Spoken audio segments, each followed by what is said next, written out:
Afnan tuh, lu tanya sama keluarganya. Tapi setahu gue, kenapa Afnan nggak ngomong, nggak bersuara? Ya gimana mau bersuara, orang semua ditanggung hidupnya sama Rizky, gimana? Kalau gue kan nggak ditanggung hidupnya. Aku berdiri sendiri di kakiku sendiri. Jadi aku mau ngomong, ya berani aja, karena gue nggak ditanggung. Lu beliin gue apa emang?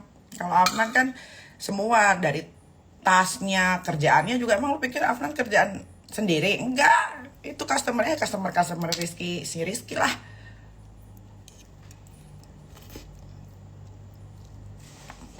Tanya sama tuh perempuan, bener nggak yang gue omongin?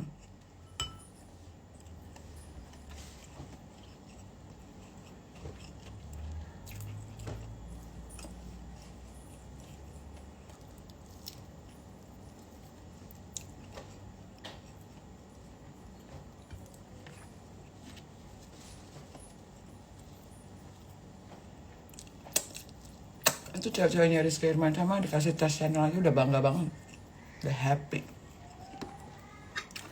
kayak dapat apa gitu, paling cuma tes channel. Jadi mau diinjek kayak mau di duain kak, mau ditigain kak, mau nggak peduli mereka, karena harganya juga sebatas harga tes channel. Kalau gue nggak bisa guys, gue nggak apa-apa kalau laki perempuan tuh ya udahlah, namanya laki ya, nggak bisa kita kontrol. Tapi kalau udah lu salah main perempuan, mukul, terus ngata-ngatain nggak jelas, kasar, gue begini bukan karena dia, gue begini karena diri gue sendiri. Jadi tidak boleh ada yang mencaci maki gue.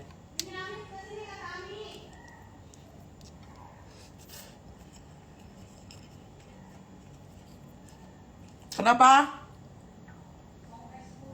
Jangan dong, nanti sakit.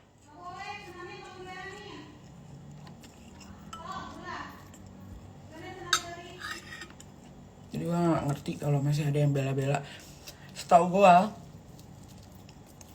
bapak itu paling gak suka kasar sama perempuan. Tapi kalau misalkan ada sesperinya atau bawahan-bawahannya yang kasar sama perempuan tapi gak diapa-apain, atau bisa jadi Rizky ditanya ngomongnya bohong, bisa jadi, makanya dia aman. Karena setahu gue, junior-juniornya tuh pada takut sama dia. Jadi kayaknya penyampaiannya kurang jelas, kurang komplit gitu.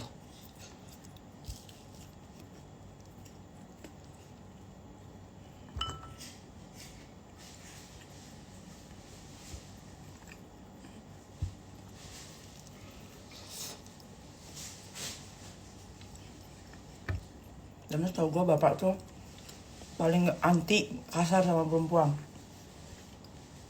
Tapi orang-orang yang di sekelilingnya, apalagi yang hampir 24 jam sama dia tuh yang kebanyakan arogan. Ya seperti Rizky Irman satu, arogan, kang pukul, mulutnya kasar, kang bohong, kang main cewek.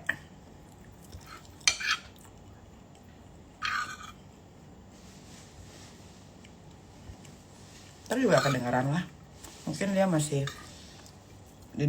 dempetin bapak terus supaya orang-orang nggak ada yang ngadu gitu.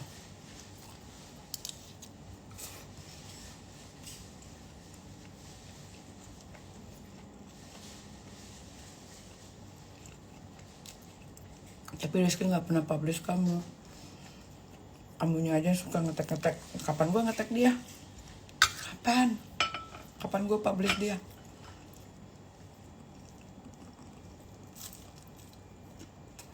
Kok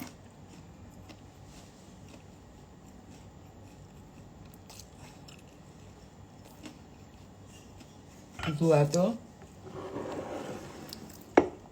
menyesal karena tapi ya udahlah ya, memang harus begitu jalannya kayaknya. Kalian nggak boleh pungkiri guys, dia biar ikut bapak udah tahunan, followers dia tetap 100.000 kak. Waktu ke publish sama gue jalan ke mall, ada yang foto segala macem, baru naik followersnya. Kalian nggak boleh tutup mata, nggak boleh belaga buta. Itu faktanya begitu. Jadi kalau ada yang bilang gue tahu Rizky karena ikut bapak. Ya buktinya followersnya gak naik-naik. Pas gue ke Menhan baru naik. Set. Terus gue jalan ke mall, ada yang minta foto di mall, terus di tag-tagin, viral di TikTok. Baru merasa, berarti kan gue bawa rezeki. Jadi nggak boleh, apa ya namanya, nggak boleh dipungkiri bahwa gue itu selalu bisa membuat orang terkenal dengan caranya, dengan cara gue. Karena dari dulu tau gue yang jadi trend center tuh Mayor Teddy, karena Mayor Teddy tuh selalu dempet sama bapak. Setelah dia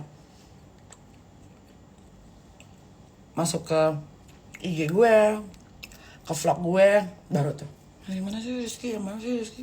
Ya kalian nggak boleh pungkiri, memang karena gue followersnya naik. Gimana dong, mestinya dia ikut bapak 7 tahun mandek tuh segitu-gitu aja. Pas sama gue 6 bulan 1 M. Ayo, gak boleh dipungkiri. Benci sama gue boleh, tapi hal-hal yang fakta itu jangan dipungkiri, gak boleh. Benci ya benci aja, tapi kalau kayak kalian jadi tahu siapa yang namanya Rizky Irmansyah, itu ya memang dari gue. As simple as that. Kan mau benci ya terserah.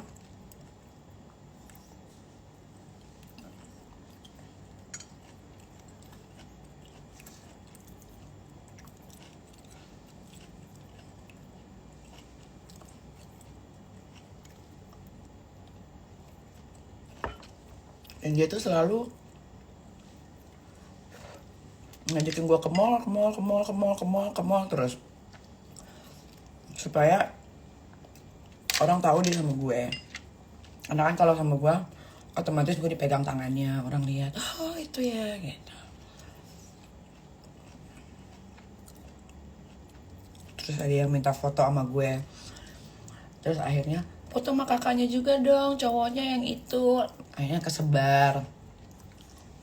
Harusnya saat itu gue menolak untuk dibawa ke mall, karena gue gak mikir sejauh itu orangnya.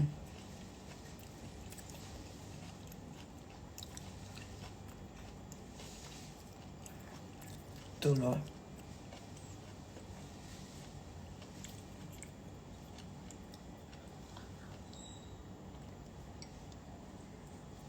Soal pemukulan itu betul adanya. Yang di Senopati, itu baru Senopati ya, belum yang di Fairmont terakhir kali gue ketemu dia. Sampai akhirnya gue memutuskan, sudah ini sudah nggak sehat, ini nggak baik, nggak boleh kayak begini hubungan. Karena hubungan orang dewasa tuh nggak begitu jalannya. Terakhir gue ketemu dia sampai akhirnya gue benar-benar gue udah nggak mau. Itu tanggal 6 April ya. 6 April.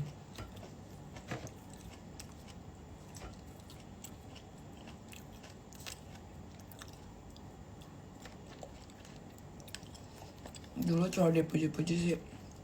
Ya gimana ya, namanya perempuan saat itu dijanjiin bakal berubah, nggak bakal begitu lagi.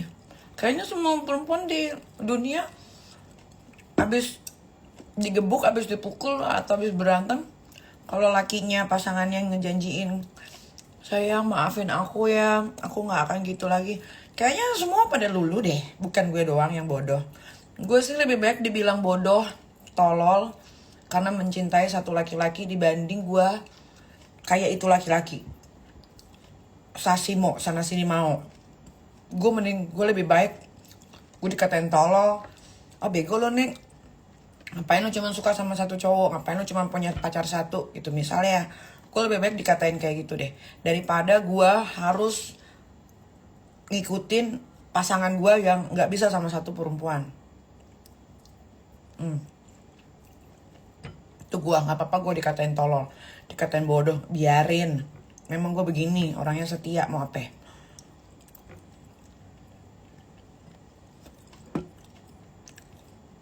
Gak apa-apa.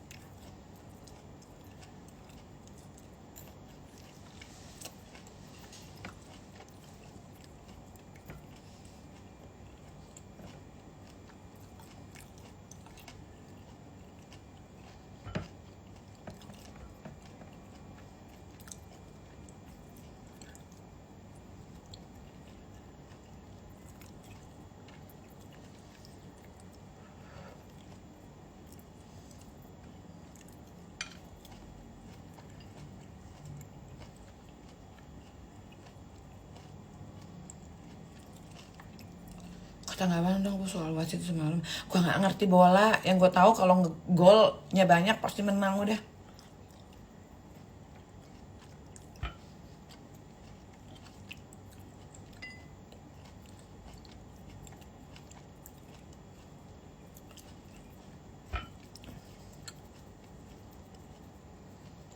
Kaniki diteror terus, makanya sekarang bongkar-bongkar.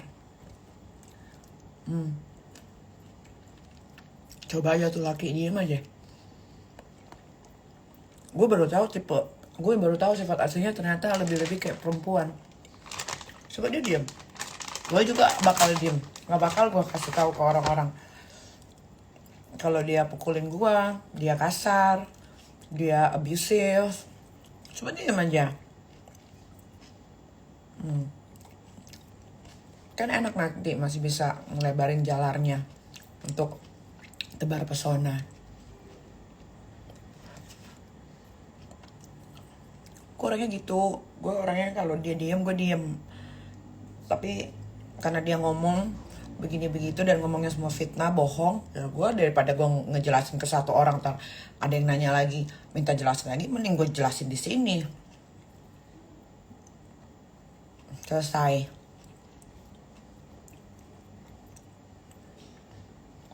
Karena dari kemarin tuh banyak banget yang telepon gue.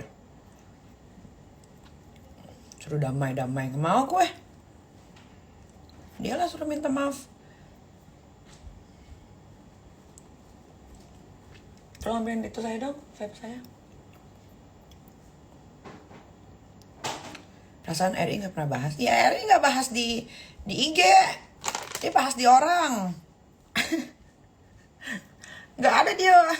Dia gak ada bahas di instastory-nya. Dia bahas dari mulut ke mulut. Dia bahas dari DM ke DM. Gimana sih? Kalau dia gak bahas di IG, berarti dia bencong dong. Itu aja dia ngomong ke orang, ngejelasin ceritanya aja udah bohong. Emang tukang bohong. Namanya Rizky Irmansyah tuh emang tukang bohong. Makanya kalau cerita ke orang tuh sesuai fakta aja, nggak usah ditambah-tambahin, nggak usah dikarang-karang, sesuai fakta aja. Oh iya, saya pukul Nikita, alasannya karena begini, saya terbakar cemburu, saya diputusin, gitu dong. Terus juga yang jelasin yang di Fairmont juga, jangan ngarang-ngarang, di situ saksinya ada banyak. Floor manajernya aja mau bersaksi tuh, karena memang kejadiannya sesuai sama yang gue omongin, bukan yang dia omongin. Gue nggak suka, gue tuh paling nggak suka orang ya udah salah, fitnah, bohong, gue gak suka. Terus nyuruh orang hubungin gue untuk minta damai, tapi yang diomongin bohong, gue gak suka. Kalau lu mau menyelesaikan masalah, lu ngomong yang sebenar-benarnya, kejadian yang sebenar-benarnya. Jangan lu tambah-tambahin. Kalau lu tambah-tambahin, ya gue harus membela diri gue dong, kan gue gak salah. Ya gue ceritain sesuai sama yang terjadi. Terus sampaiin ke Rizky Irmansyah, gak usah bohong. Udah ikut lama-lama sama orang yang baik, yang bagus, kok sifatnya gak nurun ke dia sama sekali.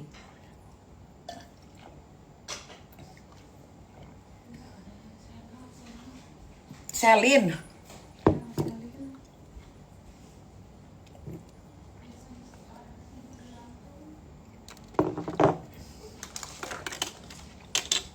paham.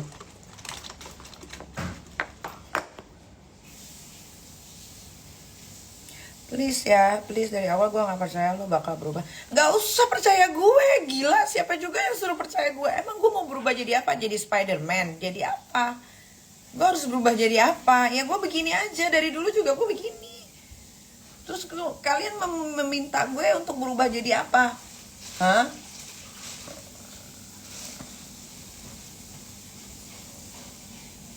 Gak ada yang siapa juga kalian lagian, gue bingung sama netizen apa juga ngikutin kehidupan gue. Ya kalau gue mau cerita sekarang di sini di IG gue, kenapa salahnya di mana? Gue membela diri gue ngomongin sesuai sama yang terjadi, tidak ada yang gue kurang-kurangin, tidak ada yang gue tambah-tambahin, malah masih ada yang gue simpen-simpen belum gue omongin semua. Gue tuh capek ya kalau harus menjelaskan satu persatu ke orang-orang itu. Gue tuh capek, mendingan gue ngejelasin ke sini, di-record kan nanti sama netizen. Nah ya udah kirim deh, nanti kan orang tinggal dengerin, oh ya begini ceritanya. Itu juga masih belum gue ceritain fullnya, masih cerita tentang senopatinya, yang masalah pemukulan yang gue disiksa hampir kurang lebih 30 menit itu di senopati. Belum lagi yang di mobil berapa menit itu gue disiksa itu. Kenapa kok tumben gak bales? Ya gak tahu gue juga kenapa gak ngebalas. Karena gue senunduk itu sama dia saat itu. Senunduk itu, sepercaya itu. Gak tahu, gue juga bertanya sama diri gue sendiri, kenapa gue gak bales ya. Tapi saat itu keadaan gue memang, gue cuma bisa nangis dan gemeteran dan tremor. Gue gak tahu lagi, di pikiran gue cuma pengen ngejauh dari mereka dan gue pengen pulang. Selesai. Karena gue tidak pernah ya suruh tunggu aja. Karena gue gak pernah ya yang namanya digebuk itu bener-bener di depan keluarga. Ada kakaknya yang namanya Irma, ada suami kakaknya namanya Adnan. Gue gak pernah. Jadi gue pun udah sama diri gue pun gue speechless gitu. Kenapa gue bisa digebukin tapi kakak kandungnya gak nolongin gue, suami kakaknya juga gak nolongin gue. Padahal suami kakaknya itu rajin sholat, lebih tua umurnya 42 tahun kalau gue gak salah. Jadi kalau ada yang bilang, bohong tuh, masa dipukulin 30 menit gak ngelawan. Memang saat itu tidak ada perlawanan. Lu tanya aja no, di Senopati namanya di Klasik. Tanya sana, di kita ada perlawanan gak? Gue bilang, gue teriak untuk ngomong, hah aja gak. Mulut gue tuh kayak kekunci. Gue cuma nangis sama gemeteran, tuh.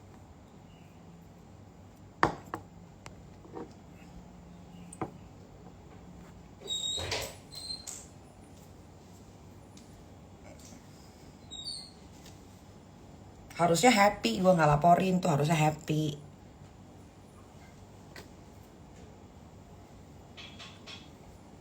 Enggak, gue gak lapor saat itu. Karena besoknya dia minta maaf, nangis-nangis. Dia bilang, aku janji aku gak akan begitu lagi. Ngarang gak sih? Menurut lo gue pandai ya ngarang? Anissa Putri, menurut kamu aku pandai mengarang ya? Menurut kamu sepandai itukah aku merancang sebuah cerita kejadian itu?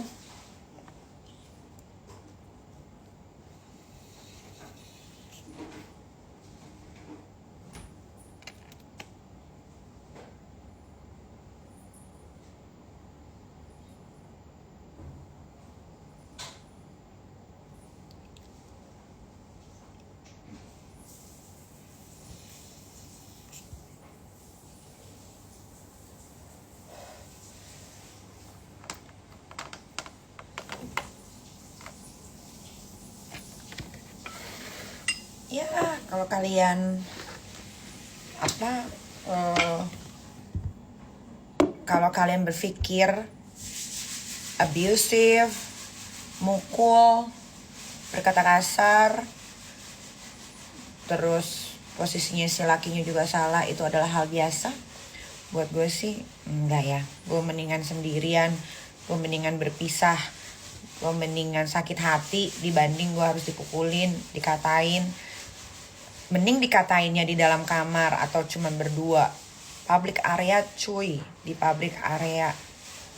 Kalau lu perempuan-perempuan yang gak punya harga diri, ya terserah. Tapi kalau gue masih punya kebetulan ya, dan gue gak mau harga diri gue diinjek-injek sama laki-laki yang ngidupin gue juga enggak, kasih makan gue juga enggak, yang ada gue kayak di penjara, kemana-mana gue nggak bisa, berteman gue nggak boleh, main IG aja gue harus izin dulu,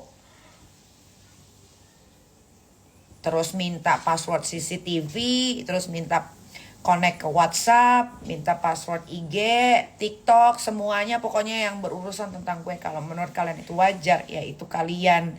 Beda sama gue, ya.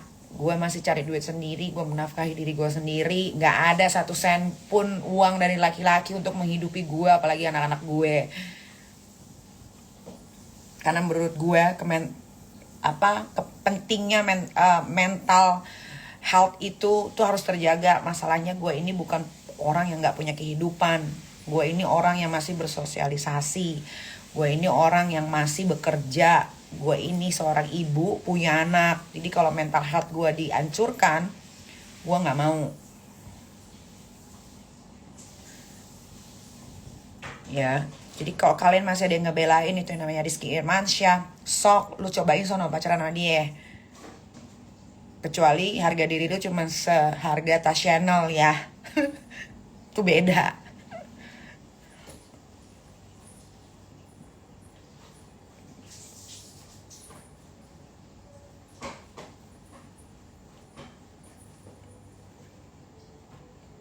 Kalau posesif, masih gue maklumi kalau posesifnya itu untuk hal-hal kebaikan. Tapi kalau posesif untuk menutupi kebusukan, itu pun tidak bisa ditolerir sebetulnya dengan alasan apapun, apalagi sampai kasar. Seumur-umur gue pacaran sama laki-laki, dia satu-satunya laki-laki yang dapat privilege sebanyak itu dari gue. Mantan gue, even mantan gue yang sebelum di Rizky aja gak pernah tuh connect ke CCTV gue, gak pernah tuh connect ke WhatsApp gue, gak pernah tuh connect ke IG gue, gak pernah tuh connect ke TikTok gue, gak pernah. Sampai gue jualan di Shopee aja dia mau tahu gue dapat berapa. Dan tiap gue habis jualan di Shopee, gue harus capture ke dia, hari ini gue dapat sekian miliar, yang keluar sekian ribu. Coba sampai hal prinsip yang kayak begitu. Sampai gue ganti handphone nih, gue ganti handphone ya. Gue harus bilang sama dia, aku mau ganti handphone. Oke. Abis itu, nanti handphonenya jangan dihapus ya data-datanya. Handphonenya kasih ke aku. Sampai minta data handphone gue, bayangin.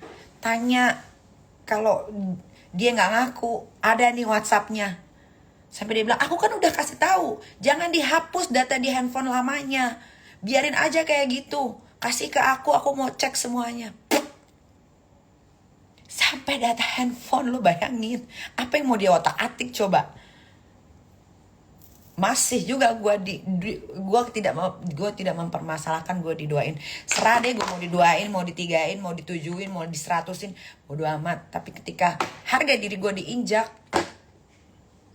terus dia nggak diem, gue injak balik sama gue dengan cara gue.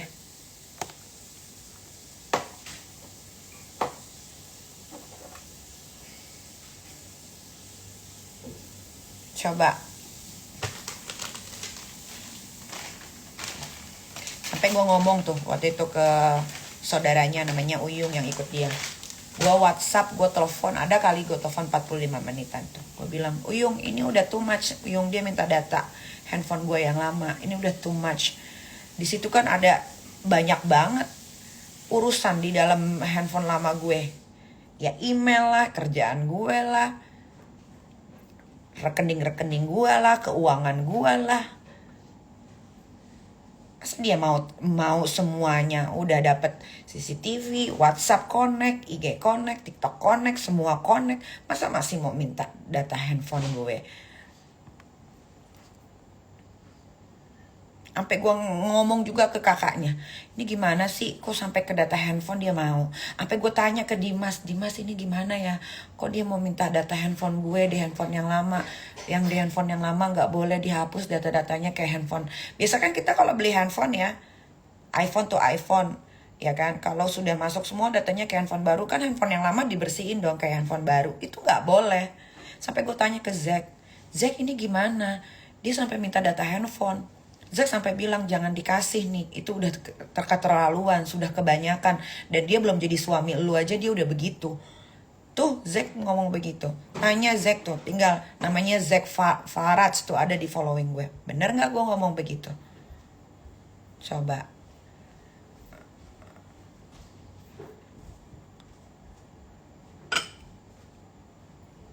Kan udah gue bilang, kalau yang gue omongin ini adalah suatu kebohongan atau fitnah, laporin aja. Polda ada, Mabes ada, Polres ada. Ayo kita ketemu, kita buka semuanya apa yang terjadi. Bagaimana lo memperlakukan gue, Rizky Irmansyah, sampai gue gak bisa ngapa-ngapain selama 6 bulan. Gue sebelum ketemu dia, gue tuh adalah pemain film. Desember gue dapet film 2. Ya, gue dapet film 2. Januari gue dapet film 1. Gara-gara dia, gue gak syuting film sama sekali. Permasalahannya sepele. Cuman karena ada adegan pelukan, gue gak boleh ambil syuting film itu. Sampai gue bilang gini sama dia, sayang, perasaan yang ambil film dari keluarga baik-baik, ada adegan pelukannya banyak. Sampai gue kasih contoh, kamu nonton deh film Gadis Kretek. Kamu nonton deh. Itu semua pasangannya sudah itu semua pemainnya sudah banyak yang berpasangan. Tapi mereka kasih-kasih aja karena itu hanya sekedar pekerjaan. Coba, mending diganti. Enggak, cuman gue disuruh cancel aja. Coba kalau gue ambil, mungkin hampir 1 M lebih itu bayarannya. Kan gue kesel ya, terus gue disalah-salahin, terus gue dibilang gue fitnah. Ibu Jessica, kan gue kesel jadinya kalau digituin. Ibu,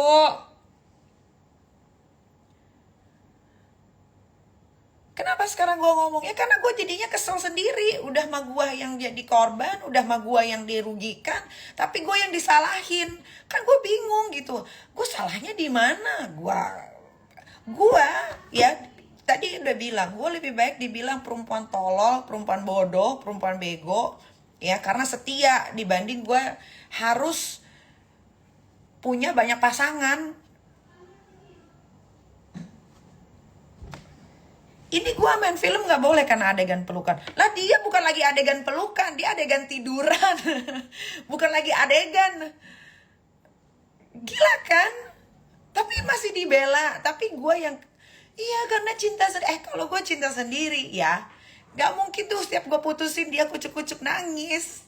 Lu tanya Bu Jessica Desaratu tuh, saksi juga tuh saat gue lagi syuting di Trans TV. Tanya Bu Jess, coba DM Bu Jess. Sampai gue kasih lihat WhatsAppnya si Rizky Irmansyah ke Bu Jess. Tanya no. Makanya gue kesel, gue yang jadi korban, gue yang dirugikan. Ya, mental gue hampir rusak, tapi gue yang dibully, tapi gue yang disalahin. Sama orang-orang yang nggak tahu, yang cuman lihat di sosial media kalau